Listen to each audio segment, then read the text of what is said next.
¿Qué tal, amables oyentes de Al Día Noticias? Les saludamos desde nuestro canal de YouTube y nuestras plataformas digitales, también a través de emisora.5.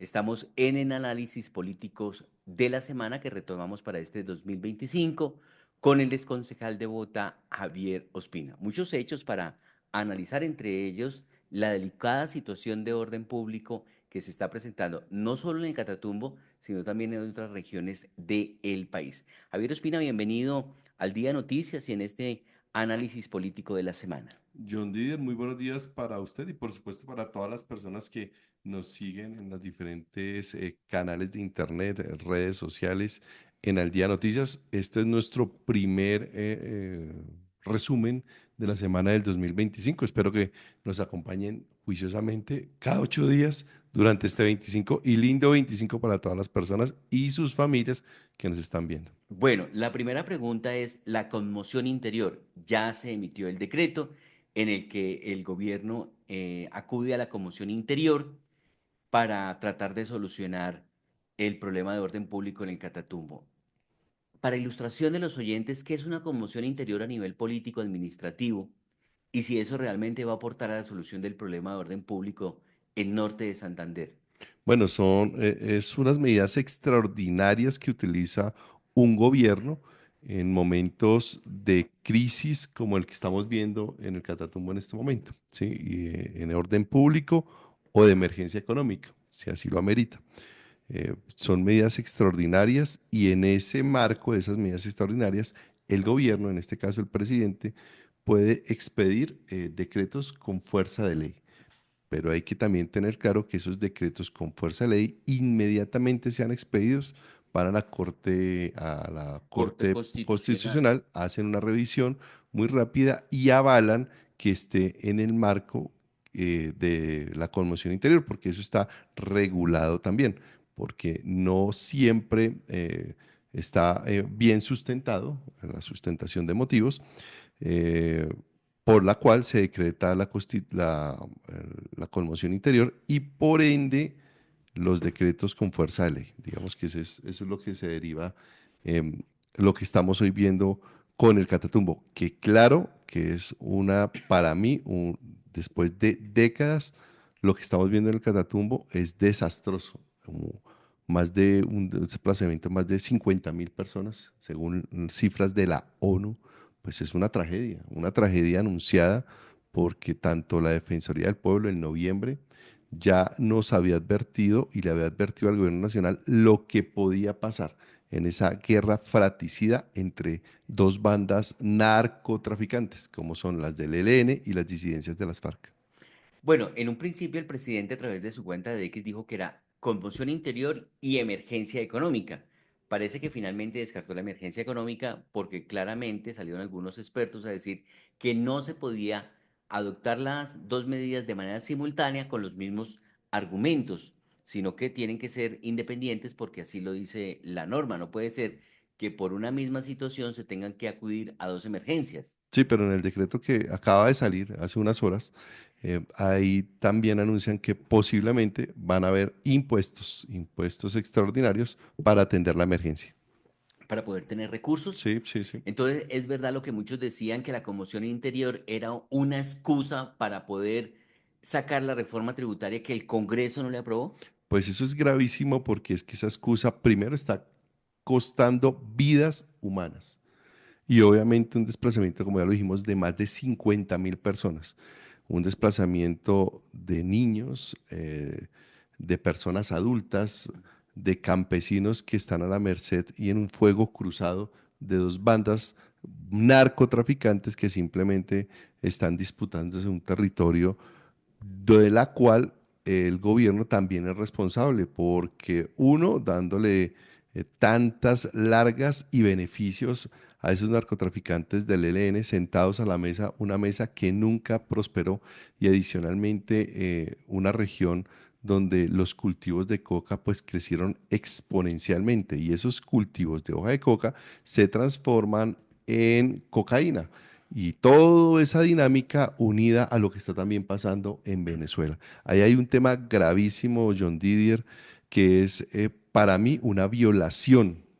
¿sí? De la seguridad nacional, porque así como ya lo han dicho diferentes fuentes, las de la soberanía. de la soberanía, claro, porque ya sabemos que de dónde partieron los integrantes de ese grupo narcotraficante del ELN. No partieron del mismo territorio colombiano, partieron de territorio Esa es venezolano. una hipótesis, que No, ellos salieron de Arauca, ajá. entraron a Venezuela y entraron luego por norte de Santander al Una Catatumbo. hipótesis confirmada por el mismo presidente, que él se pregunta, ¿y cómo pasaron y nadie se dio cuenta? Él mismo lo dijo en un Twitter. Sí, además yo escuché la declaración donde él se preguntaba que era una derrota, que era una equivocación y que era una falla de la nación, del gobierno, no haber advertido, no haber tenido información sobre que ese fenómeno de desplazar más de 500 guerrilleros de un lado para otro, el gobierno no se dio cuenta. Armados, ¿no? Armados, claro. Porque es que los guerrilleros no se Ah, vinieron bueno, con también hay otra caucheras. posibilidad que ellos hayan pasado de civiles, dicen. Sí, sí, pero independientemente de los civiles, ¿cómo es que 500 civiles pasan armados, con fusiles, armas largas? Es que no ¿Y están no sería pasando que con las armas las caucheras. tenían allá, pues No, no, no, mire, hubo provisión o de sea, armas por otro lado? aquí no podemos seguir siendo ingenuos, John Deere, creyendo que es que en Venezuela simplemente allá están durmiendo.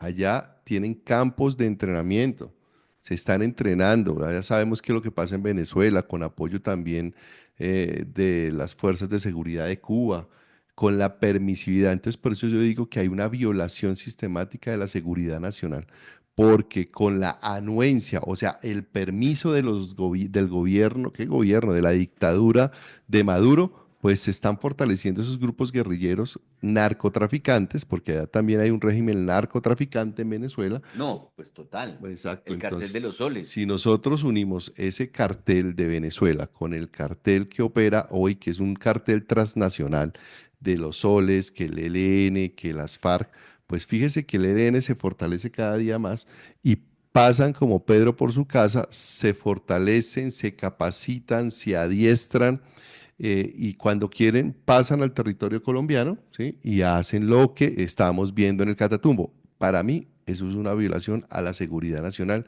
Y ahí es donde los organismos internacionales, como Naciones Unidas, debe ponerle mucho cuidado. Y ahí es donde la intervención militar que solicitó el presidente Uribe empieza a tener razón de realizarla en Venezuela. Porque mientras que en Venezuela siga siendo un campo de esos narcotraficantes terroristas, pues difícilmente vamos a encontrar una tranquilidad y una paz en nuestra patria.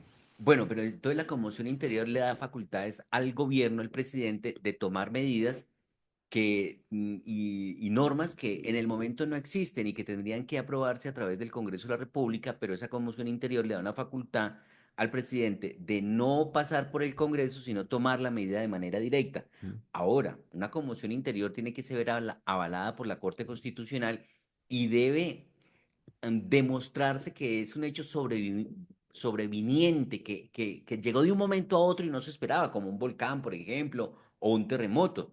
Mientras que aquí hay evidencia de la Defensoría del Pueblo desde el mes de noviembre diciendo, ojo, que aquí hay una situación delicada. Hubo alertas tempranas por parte de la Defensoría.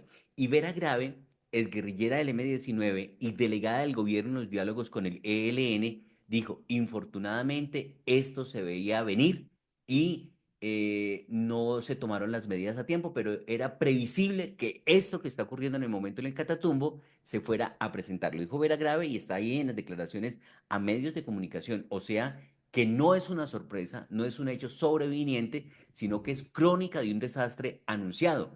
Además, no podemos olvidar que el gobierno, este gobierno de Gustavo Petro, prohibió llamarle terroristas a los del ELN Ujú. en los comunicados oficiales. Segundo, dio orden al ejército de no moverse y dejarlos actuar, no hostigarlos, no molestarlos, no hacer operativos contra ellos. Suspendieron las órdenes de captura. Suspendieron las órdenes de captura, luego ellos se movían como Pedro por su casa. Entonces hubo muchos elementos que facilitaron esta situación. De ahí que usted dice seguramente que el gobierno es corresponsable de esta crisis humanitaria en el Cotatumbo. John Didier, y hoy lo estamos advirtiendo porque en estos micrófonos lo hablamos varias veces el año pasado. Y hoy advertimos, el fenómeno del Catatumbo en el departamento de Norte de Santander está claramente estipulado que va a ser un punto de partida para lo que pueda pasar en otras regiones del país que están viviendo el mismo fenómeno. Puente, Cauca, Nariño, Chocó, entre otros. Van a existir, espero, como digo siempre, cuando quiero dar noticias malas, equivocarme, pero ese es el ABC, porque gran parte de la estrategia de este gobierno va a ser este año gobernar a través de estados de conmoción y para eso se tiene que generar el caos, el desorden y toda esa calamidad humanitaria que estamos viendo en la región del Sumapaz, perdón, del Catatumbo hoy en otras regiones del país y la cual se va a generalizar. Lo estamos advirtiendo hoy, 25 de enero del año 25, John Didier. Bueno, me surge una duda con lo que usted dice, porque también la Central Unitaria de Trabajadores acaba de anunciar a través de Fabio Arias que si ellos tienen que hacer otro estallido social, se hace. O sea, ellos están como inconformes de manera cierta o de manera actuada, una puesta en escena, porque podría ser algo que se le esté facilitando al gobierno para tomar unas medidas como usted dice. Entonces, aquí hay que determinar algo. O esto realmente se le salió de cauce al gobierno y se están matando entre guerrilleros del ELN y de las FARC generando esta crisis humanitaria en medio de la población civil, o ellos le están facilitando una crisis para que el gobierno pueda perpetuarse, como usted lo ha dicho en varias oportunidades. Entonces, ¿se le salió la situación de las manos al gobierno o esto es una puesta en escena?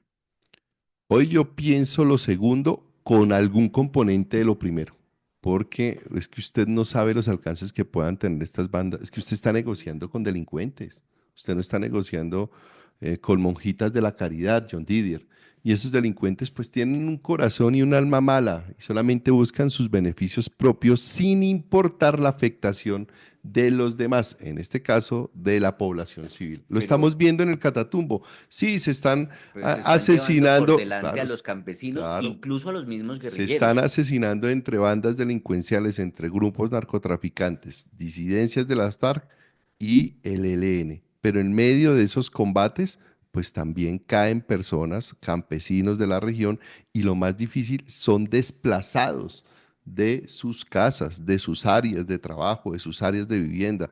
Pues mire el drama humanitario, 50.000 personas desplazadas. Eso no se veía en Colombia hace muchas décadas. Y hoy el Ejército Oiga, Nacional estaba preparado yo para honestamente, ejercer control en ese territorio.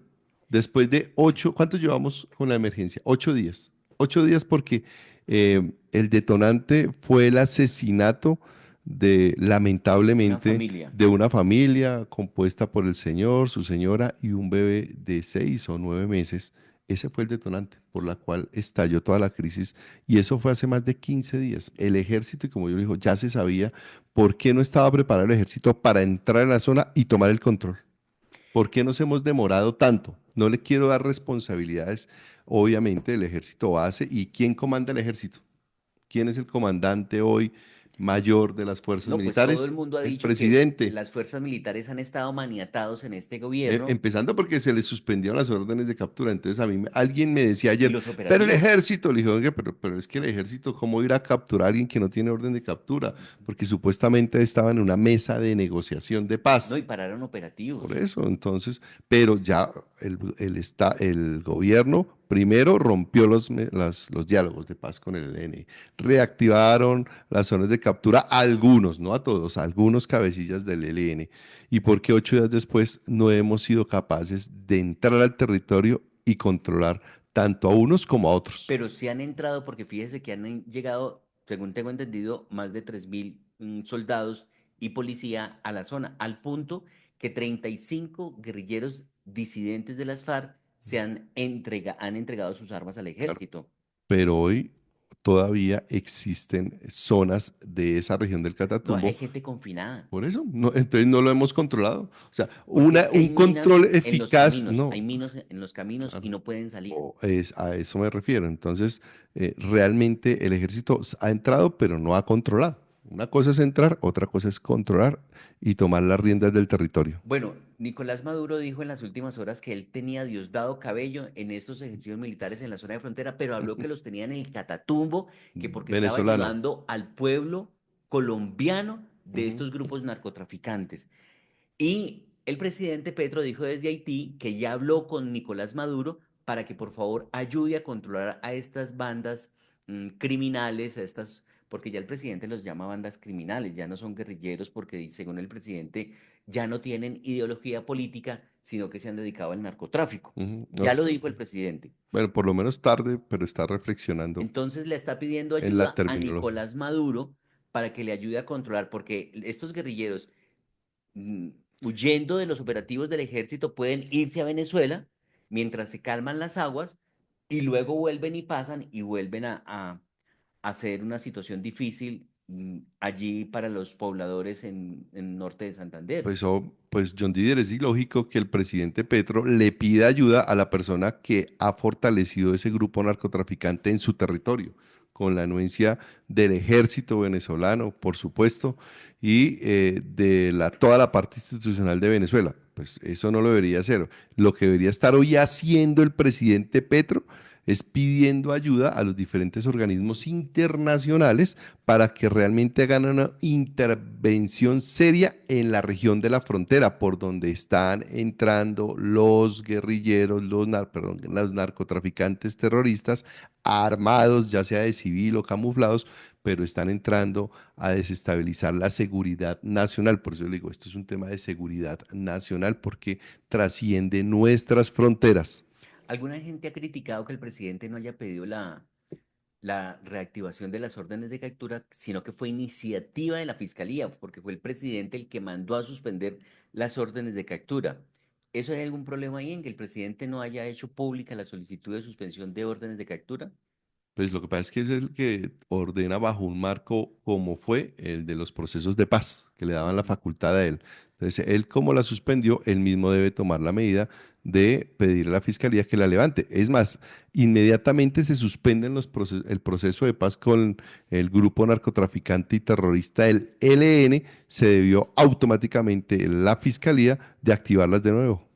Bueno, está convocándose, se ha radicado por parte del representante de la Cámara, José Jaime Uzcategui, una moción de censura al ministro de Defensa. ¿Usted cree que tiene algún asidero, va a tener suerte ese trámite, esa moción de censura por esta situación de crisis humanitaria en el Catatumbo? A Iván Velázquez nuevamente. Pues obviamente tiene toda la justificación del caso que el representante Uzcategui haya citado a esa moción de censura al ministro, empezando porque en semejante crisis se fue no solo el presidente, sino el ministro de Defensa para Haití. El tiempo nos dirá para qué se fueron para allá. Bueno, Y obviamente eso es una razón justificable y también, como yo lo dije anteriormente, la falta de reacción hoy de nuestra fuerza pública a esa situación tan grave. Pero que prospere, históricamente usted sabe que ninguna, durante los años que está instalada la moción de censura, ningún funcionario ha sido obviamente sancionado a través de esa figura. Ninguna. Entonces no creo que prospere. por qué tanta gente en Colombia se ha rasgado las vestiduras porque el presidente se fue para Haití con el ministro de Defensa y otro equipo de su gabinete? Pues porque en Haití, ¿qué es? O sea, Haití, ¿qué? Pues no, yo no quiero ser, y que no suene discriminatorio lo que voy a decir, pero Haití no representa absolutamente nada importante hoy a Colombia, ni comercial, ni militar, ni políticamente. Y en un momento de coyuntura de una situación Ah, bueno, tan pero el grave, presidente fue a pedir perdón a Haití por los no, militares pues retirados que fueron a matar al presidente de ese no, país. primero, todavía no se ha establecido hoy por la justicia de Haití que sí fueron esas personas, ese grupo paramilitar, lamentablemente integrados por colombianos que fueron a hacer ese hecho. Esos son mercenarios, yo no sé por qué les llaman paramilitares, porque una persona que ofrece sus servicios para ir a integrar un comando a otro país, esos no Y son si fue mercenarios. exclusivamente a pedir perdón, pues ameritaba suspender eso y pedírselo en otro momento. Él todavía le quedan 10 y 12 más 4 más 5, le quedan Ahora, 17 meses. En esos Haití es el 17 país más meses, pobre del por mundo. eso, 17 meses en los cuales él podía ir a pedir perdón, pero en un momento no tan grave de lo que está pasando hoy en Colombia. Haití es el país más pobre del continente americano. Por los índices económicos, sí, y por la situación social, económica, sí, es un país muy complicado. Por eso le digo, no había razón de ser que en un momento tan crítico del país, el presidente y su ministro de Defensa se fueran para Haití. Todavía así fuera relámpago, así como él dijo, no, es que yo fui rapidito, pisé, pedí perdón y me devolví. No, no, no, es que cualquier hora o cualquier minuto en una crisis como la que hoy estamos afrontando en Colombia, y que el presidente salga para otro lado, eso se ve muy mal y más sin ningún tipo de justificación y más a un país, vuelvo y lo repito, que no nos representa hoy mayor importancia.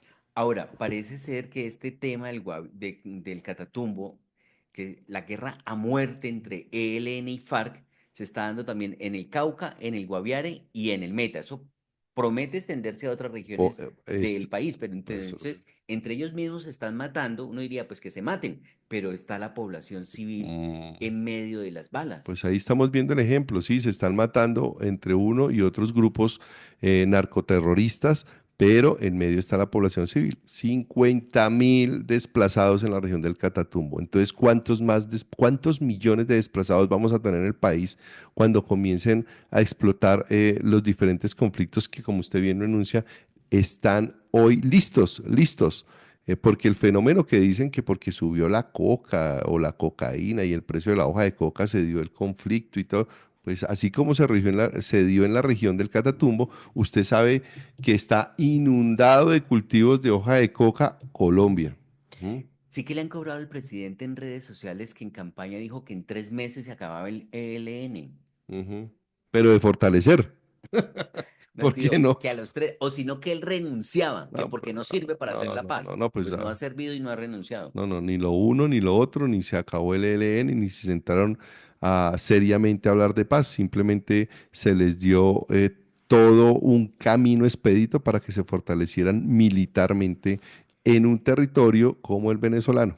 Oiga, desde Haití el presidente dijo que Donald Trump, como se puso a amenazar con una política migratoria bastante fuerte, expulsar, ya de hecho, expulsaron y deportaron a 500 personas que fueron detenidos en el gobierno de Biden, Sí, sí, pero sí. ya fueron deportados ahora. Sí. Y dice el presidente Petro desde Haití, pues que se queden solos, dejémoslos solos. Pero, ¿qué va a pasar entonces? Que además ese es otro de los hechos políticos de la semana, la posesión de Donald Trump en su segundo periodo como presidente de los Estados Unidos.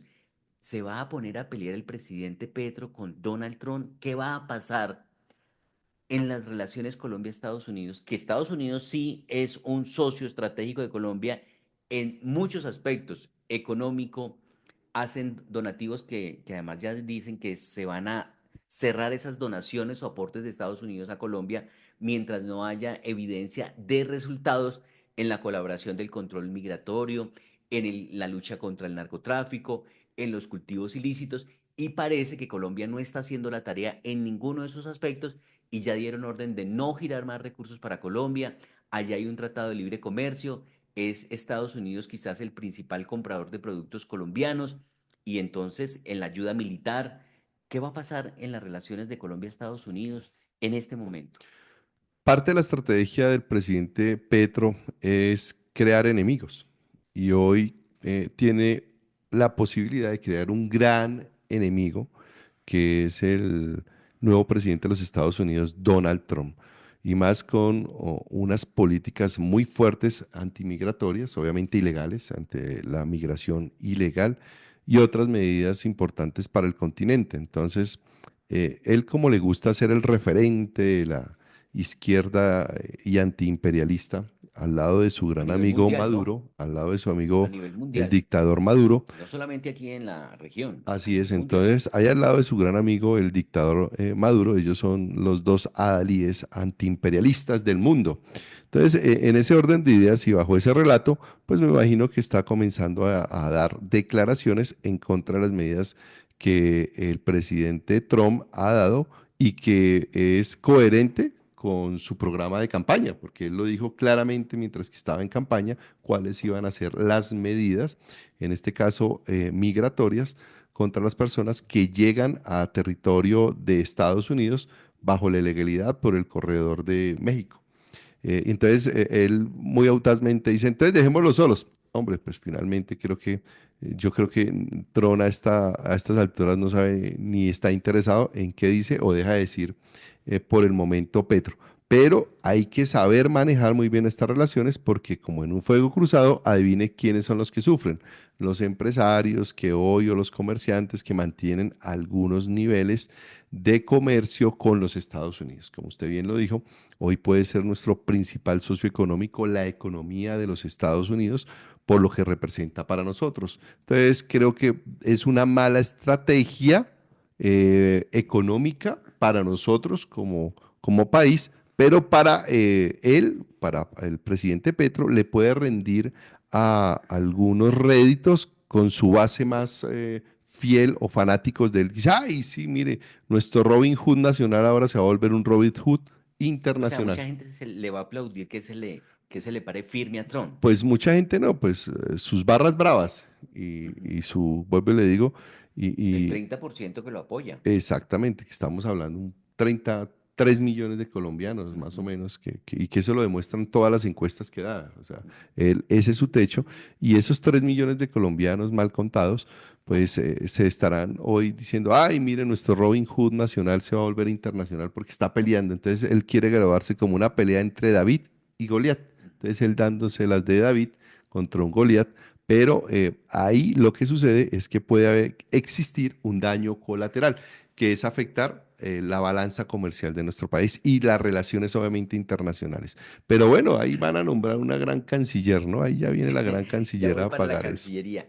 Celebró el presidente Petro que gracias a su mediación, Estados Unidos sacó a Cuba de la lista de terroristas con Joe Biden. Pero lo primero que firmó Donald Trump ahora que empezó a firmar decretos es que vuelven a la lista de terroristas. Es más, creo que no los alcanzaban a sacar. Eso duró más un roscón en la puerta de un colegio que el decreto de Biden sacándolos a Cuba de la lista de terroristas. Pues obvio, claramente Donald Trump lo primero, entre los 100 decretos que firmó el primer día, uno de esos 100 decretos fue volver a ingresar a Cuba con toda la justificación del caso a países que eh, patrocinan y albergan grupos terroristas. Pues ahí lo vemos. El ELN, grupo narcoterrorista, no solo Mm. se esconde, capacita, fortalece en Venezuela con capacitación de los cubanos. Eso no es un secreto, eso todo el mundo lo sabe.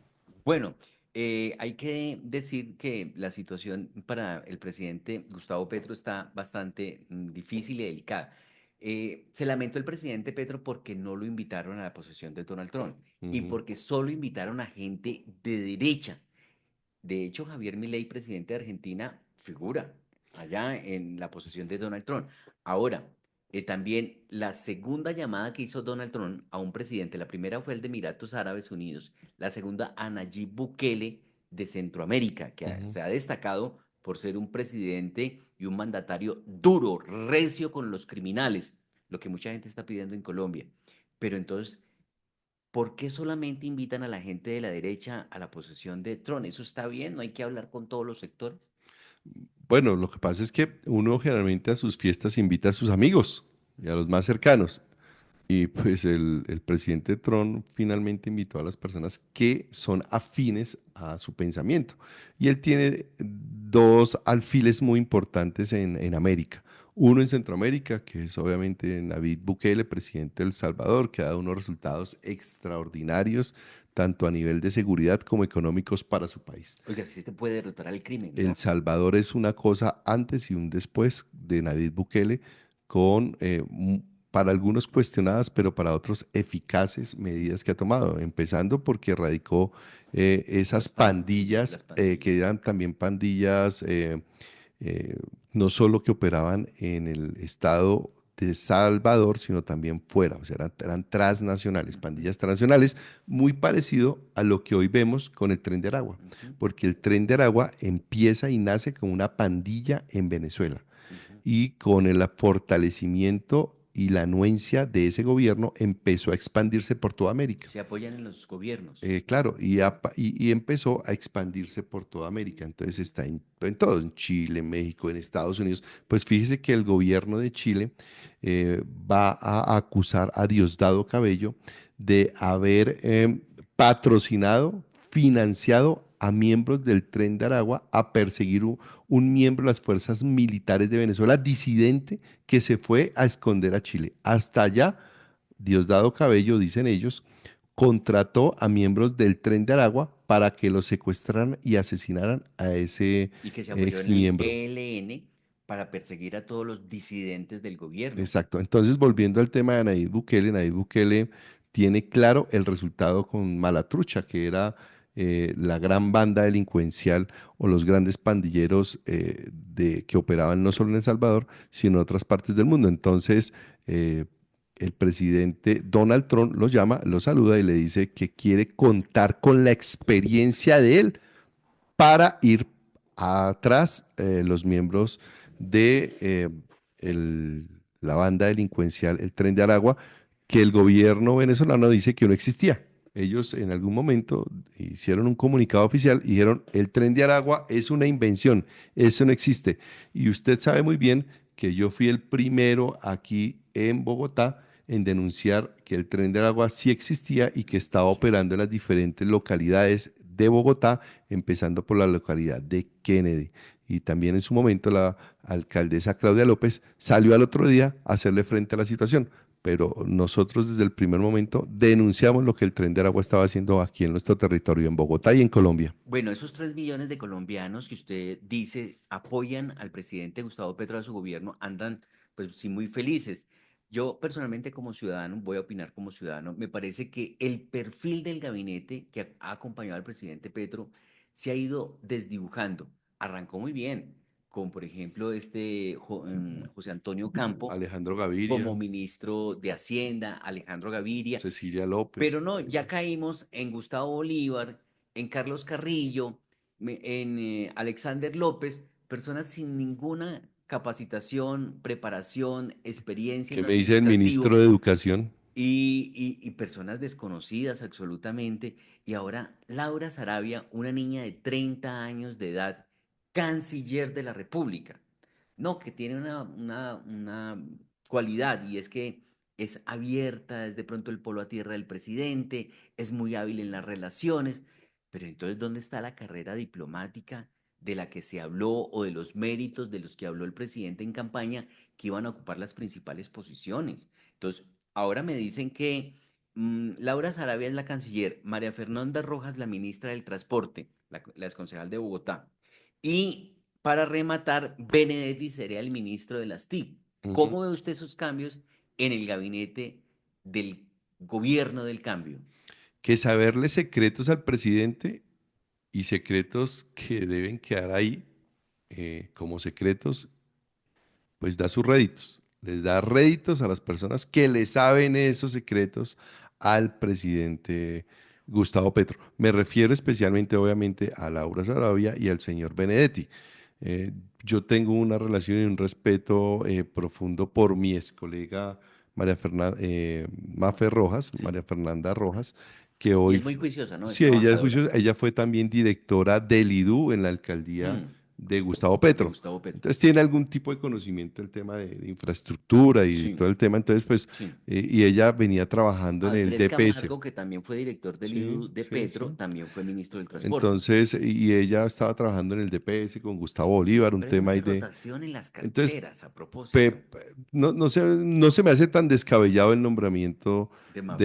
de Mafe Rojas en la cartera de transporte, pero lo de Laura Sarabia y lo del señor Benedetti, pues obviamente usted solamente lo puede justificar con un tema de chantaje. O sea, es porque saben secretos. Chantaje, llámelo así. Bueno, pero ¿por qué no actúa la justicia? Porque Benedetti tiene más de 9 investigaciones en la Corte Suprema de Justicia y la Sí, Corte Suprema de Justicia ahí, pero lo que pasa quieta, es que él muy hábil salta de la corte a la a la justicia, Fiscalía. a la fiscalía a la corte. Entonces ahí, Pero ¿sabe una cosa? A mí me dejó pensando una declaración que entregó Sandra Ortiz en las últimas horas a Noticias Caracol, donde ella habla que la mandaban a llevar papelitos y razones a los magistrados de la Corte Suprema.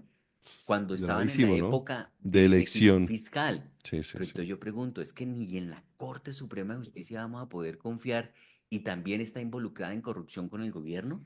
Pues yo Porque aspiro ahí a que tendría la eso no sea verdad. explicación, ahí tendría la explicación y el entendimiento de por qué no ha habido un fallo contra Armando Benedetti. Pues yo aspiro que eso no sea verdad, aspiro que hoy la fiscal realmente sea independiente y su única responsabilidad sea con la justicia y con el país y la verdad, que eso es lo que esperamos todos los colombianos.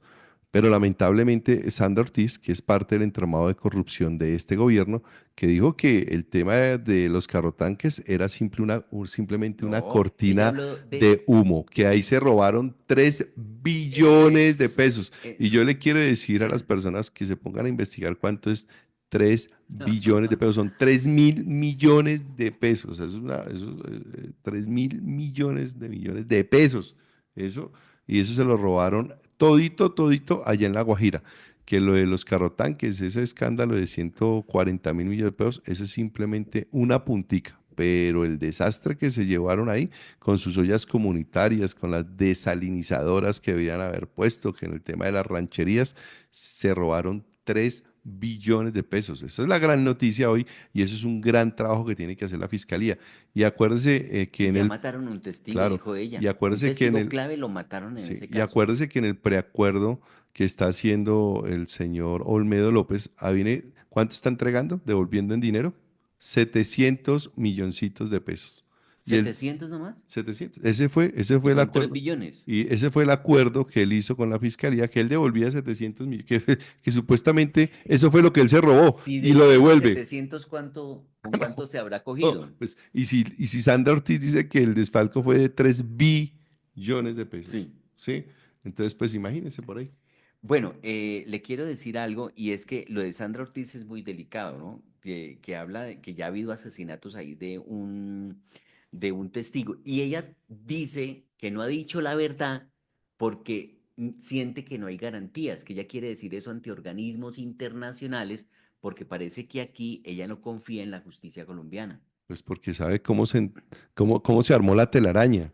Entonces, como ella misma fue una de las que iba tejiendo, o la que me decían, vea, coja este puntico y únalo aquí, coja este otro y únalo aquí, coja este otro y únalo aquí. Entonces iban tejiendo la telaraña. Y ella, como sabe cómo está tejida la telaraña, ella misma está pidiendo que no sean organismos nacionales que están metidos en esta telaraña y que no son confiables para ella. Mm. Entonces, por ello ya solicita organismos internacionales y que hagan acompañamiento a todo el proceso. Y que Y también dijo que lo que Olmedo López y allá el señor Snyder estaban diciendo era una verdad bien, bien, bien, pero a a medias y a medias, conveniencia de muchas personas que no han sido nombradas todavía en el en caso. el caso. Y otra noticia gravísima, ¿no?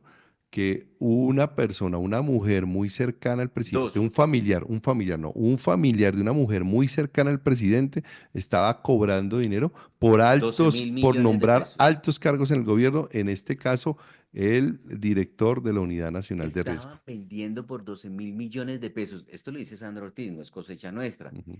12.000 millones de pesos, el hermano de la mujer muy cercana al presidente, para entregar la unidad nacional, la dirección de la unidad Unidad nacional. Nacional de O sea, Riesgo. estaban vendiendo los cargos. Bueno, Como cuando venden una secretaría, por ejemplo, se la entregan a sí. un partido político para que me No, pero pueda esto es mucho más apoyar. grave Esto porque, es porque hay claro. acuerdos políticos que usted puede hacer. Entonces, Ujú. que eso se llama gobernabilidad, pero ahí no hay un tema de transacciones monetarias, es simplemente un acuerdo programático. Mire, a este sector yo le entrego, ¿por qué? Porque usted sabe, entonces, ejemplo, al Centro Democrático, vamos a dar un ejemplo. Entonces, llega Galán y dice, ustedes como saben de seguridad, son los más expertos, ustedes deberían manejar la Secretaría de Seguridad. Es un acuerdo programático y se la Ujú. entrega al Centro Correcto, Democrático para que correcto. responda, porque eso es tradicionalmente se puede dar y primero se gana Pero gobernabilidad hay y que segundo se ponerle gana precio experiencia. a eso. Pero no debe salir a vender No puede salir a los venderlo, cargos. Y claro. usted sabe, si el Así la, cargo vale 12.000 millones de pesos, si a usted le cobran 12.000 millones de pesos, don Didier, para ser director de una unidad, adivine cuánto tiene que voy por 3 billones de pesos. para que el negocio, para que sea bueno el negocio. Claro, tiene que Entonces, darlo. mire, eso Eso no y tiene mucho más. Ahora presentación. ella dice que teme por su vida y por eso no ha hablado y no ha dicho que ella a lo mejor hace un principio de acuerdo con la fiscalía para poder contar todo lo que sabe. Que el país no sabe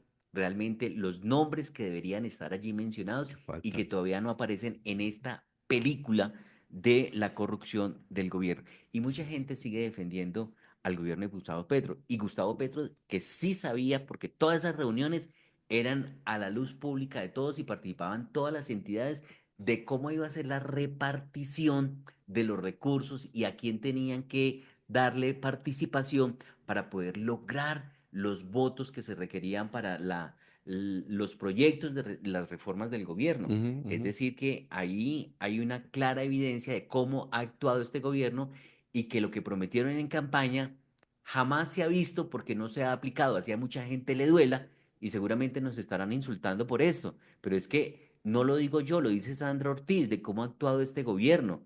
Ahora, que se le logre comprobar que el presidente fue el autor intelectual, esto va a ser un poquito difícil, pero mientras no hable Sandra Ortiz, Carlos Ramón González, Y que era el que parece ser sí, que la persona más el cercana al cerebro, el presidente, el cerebro. director del DAPREP, ahora si el Carlos Ramón no menciona al presidente, pues ya se Pues sale limpio. acuérdese que Pero si mientras él que, suelta todo lo que claro, tiene, cuando Sandra era consejera y actuaba consejera para las regiones y trabajaba muy de la mano ahí en la Casa de Nariño, tuvo dos directores del DAPRE en su momento, que fue Carlos Ramón y Laura Sarabia, y sí. los nombramos. Y obviamente el presidente, yo no quiero decir que fue el creador, pero que sabía, pienso que sí. Bueno, hablemos un poquito de Bogotá. Ya el metro de Bogotá cogió vuelo. Está imparable el metro de Bogotá. Ya usted por las diferentes, por todo el trazado, desde la localidad de Bosa hasta la 72, ve que la obra va avanzando a ritmos gigantescos, pero hay que prender las alertas. Hay que prender las alertas porque hay un tema de financiación. El gobierno nacional debe aportar unos recursos con los cuales está comprometido y hoy, si esos recursos no llegan, puede frenarse. Hasta el año pasado Sí, cumplió. sí, sí, sí, sí. Es porque eso viene por placitos. Sí. Hasta hoy, bien. Pero la próxima semana, antes de terminar este mes, tiene que poner un dinerito de compromisos y hasta el momento no ha llegado ese dinero a las arcas del distrito, ¿sí? Para que el distrito obviamente haga el pago correspondiente. Hasta el momento no hay plazo hasta el 30. ¿Este mes tiene 30 o 31? 31. 31, o sea, hasta el 31 de enero hay plazo para hacer ese pago y a hoy no ha llegado ese dinero. O sea, está muy bien y ya el gobierno nacional no tiene excusa que es que esa obra no avanza, no, están bajo los cronogramas de ejecución y hasta más, que eso es una Sí, buena sí, noticia va para bien, va todos bien. nosotros, no solo para Bogotá, sino para todo el país. Porque si le va bien a Bogotá, usted sabe que Bogotá es la gran fuente de impuestos de todo el país. Entonces, si a Bogotá le va bien, pues a Colombia le va bien. Pero se ve con preocupación que el gobierno nacional, en este apretón que tiene fiscal, empiece a decir, ah, no, como no me aprobaron la reforma tributaria, entonces voy a parar los pagos al metro. Eso sería gravísimo, gravísimo, y eso hay que ponerlo hoy, que Que lo además sepa la todo lo opinión paran pública. con Con el la excusa, ¿no? Con la argumento de excusa. que no hubo reforma tributaria. Lo que sí no le marcha en Bogotá a Carlos Fernando Galán es la seguridad, sigue siendo muy delicada. Aumentaron las cifras de homicidio y robo y extorsión. Realmente él hace el esfuerzo, pero pues no, las cifras no lo están acompañando. Eh, Pienso que debe ser mucho más drástico, mano fuerte, acompañar a su policía, eh, tener mejor comunicación, hacer una reforma. Definitivamente, mire, aquí John Didier, esto sabemos que no es solamente capturar a los delincuentes. Nosotros, y yo creo que Carlos Fernando Galán tiene buenas intenciones, pero no tiene un plan estratégico de seguridad. Y ya pasó un año y no lo vemos, no lo vemos. Aparte, pues de hacer obviamente sus respectivos operativos y eso, pero no está pasando. Hay un tema gravísimo de descomposición social y de seguridad. ¿Se acuerda de la calle del Cartucho que luego se convirtió en el Bronx? Sí. Pues ahora ya hay un tema muy, muy delicado en el entorno del San Bernardo.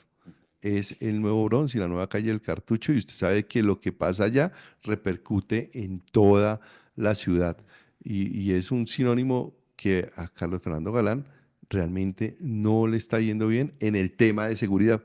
Y lo que sí le pedimos es que en estos 3 años que le quedan, le presente a la ciudad un plan estratégico de 3 años, que cómo va a hacer para devolverle a Bogotá y a todos los ciudadanos que vivimos aquí, que caminemos seguros. Bueno, pues Javier Ospina es concejal de Bogotá. Se nos quedan muchos temas por fuera, pero el tiempo se agotó. El tema de las basuras, que sigue siendo un problema para la capital de la República. El tema de la salud. El gobierno nacional tampoco le giró 30.000 millones de pesos a la subred Centro Oriente. Había una demanda de los dueños de Sanitas al gobierno colombiano por 12.000 millones de dólares. Eso son más de 40 billones de pesos, cuatro reformas tributarias. Y eso es consecuencia de la manera como se está manejando el tema de la salud administrativamente en este gobierno. Gracias por estar nuevamente en los micrófonos de Al Día Noticias en este análisis político de la semana. John Didier, a usted se nos quedaron varios temitas porque el país no deja de dar noticias y noticias. Quisiéramos solamente hablar de cosas buenas, pero lamentablemente no es así. Y aquí estaremos juiciosos analizándolas y tratando de explicárselas lo más sencillo posible a cada uno de ustedes para que entiendan la realidad en la cual hoy estamos viviendo. Nosotros somos Javier Ospina, John Didier Rodríguez en Al Día Noticias. El Señor les bendiga rica y abundantemente.